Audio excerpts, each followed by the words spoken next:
Awamata Waterfall. Ito ay makikita sa Otake, Chiba, Japan.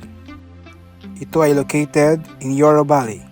From Narita Airport going to this place, you need to travel for 1 hour and 58 minutes para makita at makarating sa napakaganda at sulit na lugar na ito. Sa taas na bahagi ay makikita mo ang mga koi fish. Sa simula pa lang ay malilibang ka na sa sobrang ganda ng lugar.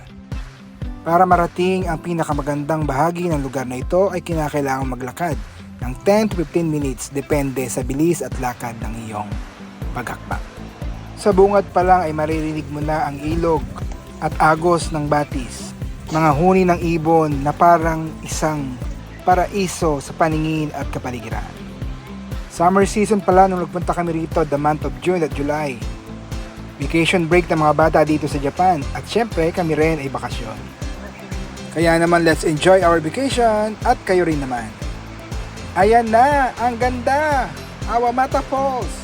Huwag kalimutan ang camera, siguraduhin dala mo ito para pagpunta mo rito, picture tayo! It's very good for picture, Instagram, Facebook, Reels, and Live. Medyo marami na ang tao, kaya naman binilisan namin upang mas marami kaming pictures ang magawa at ma-share naman sa inyo. Kapag nature ang hanap, huwag kalimutan, Awamata Falls in Chiba. Wala nga palang bayad dito, pati parking libre. Kaya naman, tara na! Let's enjoy! Pwede magpicture, pwede rin maligo, maglublob at kumanaw sa malamig na tubig. Let's enjoy the nature!